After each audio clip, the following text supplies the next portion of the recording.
യേശുവിൻ്റെ വേഷം ധരിച്ച് ട്രംപ് വന്നിട്ടുണ്ട്. ശരിക്കും ട്രംപ് സ്വയം യേശുവായിട്ട് അവരോധിക്കുകയാണോ?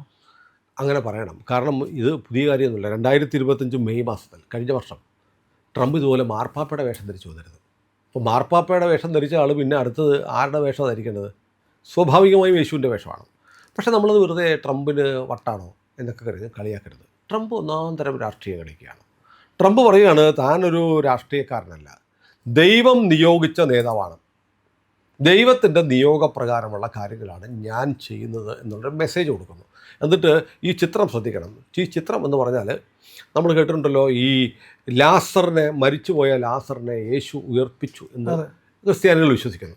എന്ന് പറയുന്ന പോലെ ലാസറിനെ ഉയർപ്പിക്കുന്നത് പോലെയുള്ള ഒരു വേഷത്തിലാണ് യേശു നിൽക്കുന്നത്. തൊട്ടപ്പുറത്തെ അമേരിക്കൻ പട്ടാളം, അമേരിക്കയുടെ ലോഗോസും ഒക്കെ കാണുന്നുണ്ട്, അമേരിക്കയുടെ പതാക, ഇതൊക്കെ കാണാം. അങ്ങനെയുള്ളൊരു ചിത്രമാണ് പോസ്റ്റ് ചെയ്തിരിക്കുന്നത്. എന്നിട്ട് പറഞ്ഞിരിക്കുന്ന കാര്യങ്ങൾ ട്രൂത്ത് സോഷ്യൽ എന്ന് പറയുന്ന ട്രംപിൻ്റെ സോഷ്യൽ മീഡിയയിലാണ് പോസ്റ്റ് ചെയ്തിരിക്കുന്നത്. കാരണം നോക്കൂ, ഇതിൻ്റെ രാഷ്ട്രീയ സാഹചര്യം എന്ന് പറഞ്ഞാൽ ഇറാനുമായുള്ള യുദ്ധത്തിൽ ട്രംപ് JD വാൻസിനെ അയച്ചു കൊടുത്ത് ചർച്ച പൊളിഞ്ഞ് ഇനിയിപ്പോൾ എന്ത് എന്നത് ലോകം മുഴുവൻ കാത്തിരിക്കുക. സീസ് ഫയറിന് കഴിഞ്ഞാൽ ഒരുപക്ഷെ സീസ് ഫയറിന് മുമ്പ് എന്തെങ്കിലും സംഭവിക്കുമോ, വെടിനിർത്തലിന് ശേഷം എന്ത് സംഭവിക്കും? ഇപ്പോൾ ട്രംപ് പറഞ്ഞു കഴിഞ്ഞു, ഇവർ കപ്പൽ വിടുന്നില്ലെങ്കിൽ ഇനി ഒരു കപ്പലും പോകണ്ട, ഞാൻ മൊത്തം ഹോർമസ് തടയും എന്ന് ട്രംപ് പറഞ്ഞു കഴിഞ്ഞു. എനിക്കില്ലെങ്കിൽ ലോകത്താർക്കും വേണ്ട എന്ന് പറയുന്നത് പോലെയുള്ള നിലപാടാണ്. അപ്പോൾ നമ്മൾ ഇന്ത്യൻ കപ്പലുകൾ എന്ത് ചെയ്യും എന്നുള്ള പ്രശ്നം കേട്ടു. കാരണം ഇന്ത്യൻ കപ്പലുകളെ ഒക്കെ നിർബാധം കടന്നുപോയി, ഇന്ത്യയുടെ ചൈനയുടെ ഒക്കെ കപ്പലുകൾ കടന്നു പോയിക്കോട്ടെ, നമ്മുടെ സൗഹൃദ രാജ്യങ്ങളാണെന്ന് ഇറാൻ പറയുന്നുണ്ട്. അപ്പോൾ നമ്മുടെ കപ്പലുകൾക്ക് പ്രശ്നമില്ല. ട്രംപ് അപ്പോൾ അങ്ങനെ ചിലരുടെ മാത്രം പോകണ്ട, എല്ലാം വിടുന്നുണ്ട്, എല്ലാം പോകണം, അല്ലെങ്കിൽ ആരും പോകണ്ട, ഞാനിത് മൊത്തം ബ്ലോക്ക് ചെയ്യും എന്ന് പറഞ്ഞ് നിലപാടാണ് ട്രംപ് എടുത്തിരിക്കുന്നത്. അപ്പോൾ ഇറാൻ അങ്ങനെ ചുങ്കമൊന്നും പിരിക്കണ്ട, ചുങ്കം പിരിക്കുകയാണ് അതിൻ്റെ വീതം എനിക്ക് കിട്ടണം. മനസ്സിലായില്ലേ? അതെ, ഇതാണ് ട്രംപിൻ്റെ നയം. അപ്പോൾ അങ്ങനെ ട്രംപിൻ്റെ ഈ ചർച്ച പരാജയപ്പെട്ടത് ട്രംപിൻ്റെ ഒരു ക്ഷീണമാണ്. അപ്പോഴേക്ക് ട്രംപിൻ്റെ നിലപാടിനെതിരെ ട്രംപ് ചെയ്യുന്ന നയം ശരിയല്ല എന്ന് വത്തിക്കാനിൽ നിന്ന് ഒരു അനിഷ്ടമുണ്ടാകുന്നു. അപ്പോൾ ട്രംപ് ഇത് പോസ്റ്റ് ചെയ്തിട്ട് ട്രംപ് പറയുന്നത് ഏറ്റവും ദുർബലനായ ഒരു പോപ്പാണ് പോപ്പ് ലിയോ 14 എന്ന് പറയുന്നു. അതുമാത്രമല്ല, ഈ കുറ്റകൃത്യങ്ങൾ എന്ന് രാജ്യത്തേക്ക് ഉള്ള നുഴഞ്ഞുകയറ്റങ്ങൾ തടയാനും വിദേശ നയത്തിൻ്റെ കാര്യത്തിലും വളരെ ദയനീയമായി പരാജയപ്പെട്ടിരിക്കുന്നു വത്തിക്കാൻ ഒരു കൊച്ചു രാജ്യമാണ്.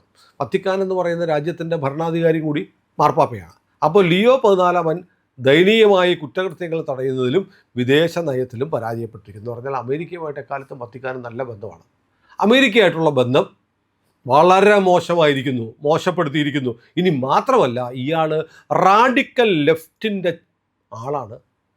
ഇപ്പോഴത്തെ മാർപ്പാപ്പ പോപ്പിനെ തെരഞ്ഞെടുത്തത് തന്നെ നേരിടാനാണ്. അപ്പോൾ റാഡിക്കൽ ഇടതുപക്ഷത്തിൻ്റെ ആളായ ഇയാളെ ഇപ്പോഴത്തെ പോപ്പിനെ തിരഞ്ഞെടുത്തിരിക്കുന്നത് തന്നെ നേരിടാൻ വേണ്ടിയിട്ടാണ് എന്നാണ് അമേരിക്കൻ പ്രസിഡന്റ് ട്രംപ് ട്രൂത്ത് സോഷ്യലിൽ പറഞ്ഞിരിക്കുന്നത്. എന്നിട്ട് മാത്രമല്ല, ഇറാൻ്റെ അപ്പോൾ ഇറാൻ ഇഷ്യൂ, വെനസ്വേല, ഇതിലൊക്കെ പോപ്പ് ട്രംപിനെ വിമർശിച്ചിരുന്നു.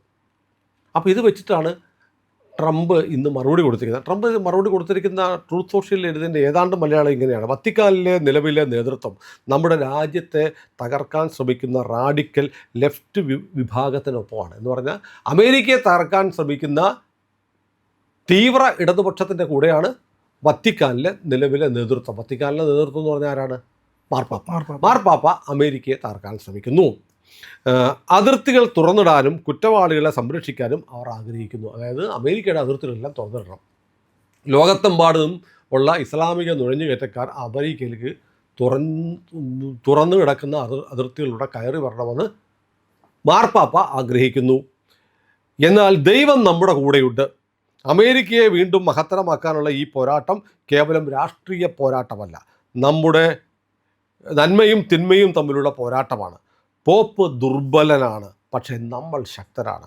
സത്യം എന്നും നിലനിൽക്കുമെന്നാണ് ട്രൂത്ത് സോഷ്യലിൽ ട്രംപ് എഴുതിയിരിക്കുന്നത്. അപ്പോൾ ഇതൊക്കെ നോക്കുമ്പോൾ നമുക്ക് പെട്ടെന്ന് പോപ്പിനെതിരെയൊക്കെ പറഞ്ഞാൽ അമേരിക്കയ്ക്ക് ട്രംപിന് ക്ഷീണമല്ലേ എന്ന് തോന്നും. പക്ഷേ അങ്ങനെയല്ല. കാരണം അമേരിക്കയിലെ ഇവാഞ്ചലിസ്റ്റുകൾക്ക് വലിയ ഇഷ്ടമാണ് ഈ ട്രംപിൻ്റെ ഈ നിലപാട്.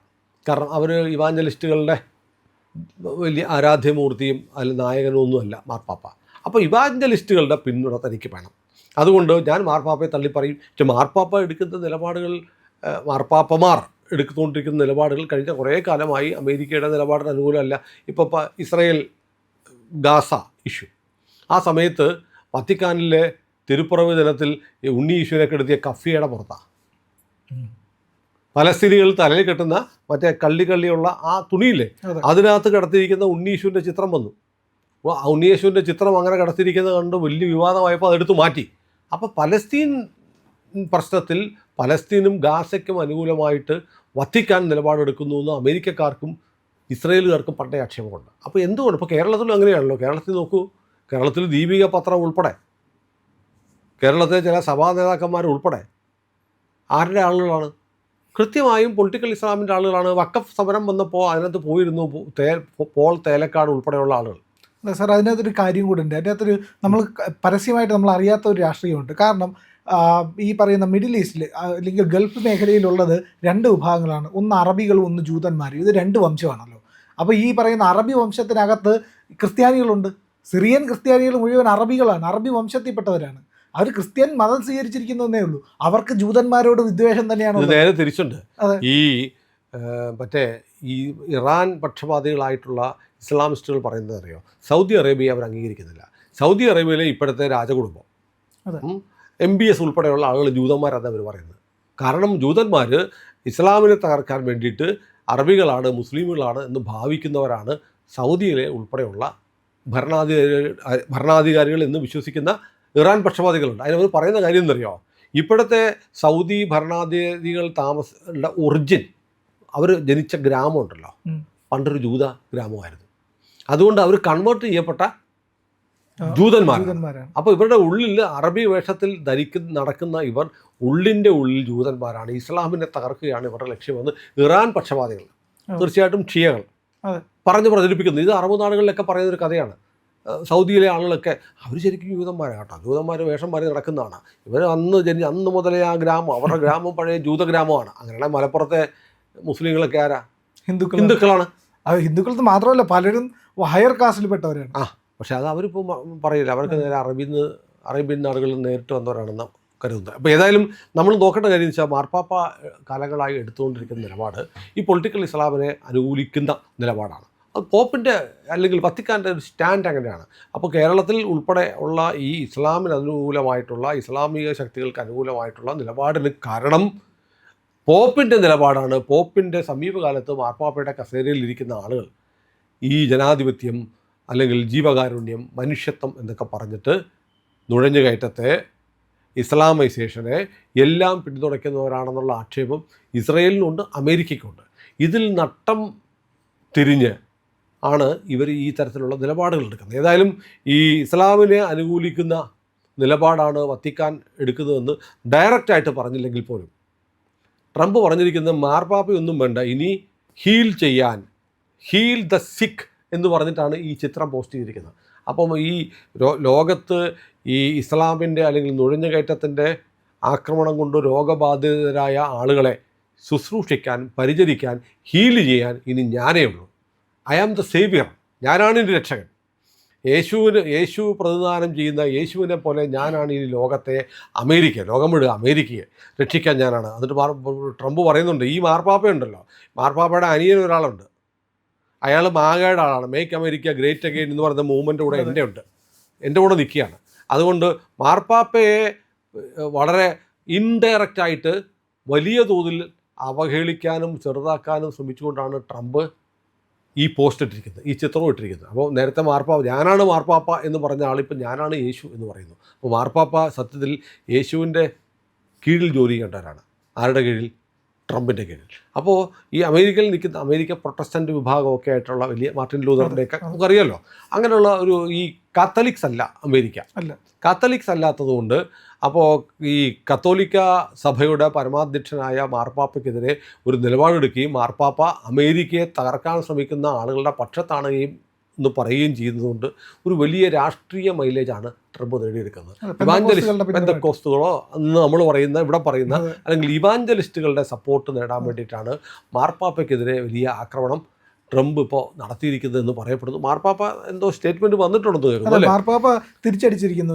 എനിക്ക് ഇപ്പോൾ ഇഷ്ടമുള്ളത് പറയും, ഞാൻ കൃത്യമായിട്ട് പ്രതികരിക്കും, ഞാൻ ആരെയും കണ്ടിട്ടല്ല പറയുന്നത്, ആരെയും ഭയന്നിട്ട് എനിക്ക് പിന്മാറേണ്ട കാര്യമില്ല എന്നൊക്കെ പോപ്പ് കൃത്യമായിട്ട് പറയുന്നുണ്ട് മറുപടി. ഏതായാലും മിക്കവാറും ട്രംപ് അതിനും മറുപടി കൊടുക്കാൻ സാധ്യതയുണ്ട്. നമുക്ക് കാത്തിരിക്കാം. പതിവുപോലെ നമ്മൾ പറയുകയാണ്, മാധ്യമങ്ങളിൽ വരാത്ത, മറ്റു മാധ്യമങ്ങൾ പറയാത്ത വാർത്തകളാണ് നിങ്ങളുടെ മുന്നിലേക്ക് കൊണ്ടുവരുന്നത്. ഇത് പറയാൻ ഞങ്ങൾക്ക് പ്രേരണയും ശക്തിയും നിങ്ങളാണ്. നിങ്ങൾ ഞങ്ങളുടെ കൂടെ ഉണ്ടാവണം. ഞങ്ങളുടെ ചാനൽ സബ്സ്ക്രൈബ് ചെയ്യണം. നമുക്കൊരു ചാനൽ കൂടിയുണ്ട്, C4N, C4N മലയാളം.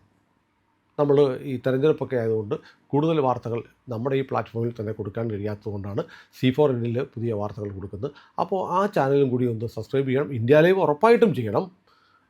C4N കൂടെ, C4N, C എന്ന് പറഞ്ഞാൽ ക്രെഡിബിൾ, ഫോർ എൻ നേഷൻ, രാജ്യം. നമ്മുടെ രാജ്യത്തിന് വേണ്ടിയാണ്. രാജ്യം വിട്ട് ഒരു കാര്യവും ഇന്ത്യ ലൈവിനില്ല. അതുകൊണ്ട് ഞങ്ങളുടെ കൂടെ ഉണ്ടാവണം എന്നുകൂടി അഭ്യർത്ഥിക്കുന്നു.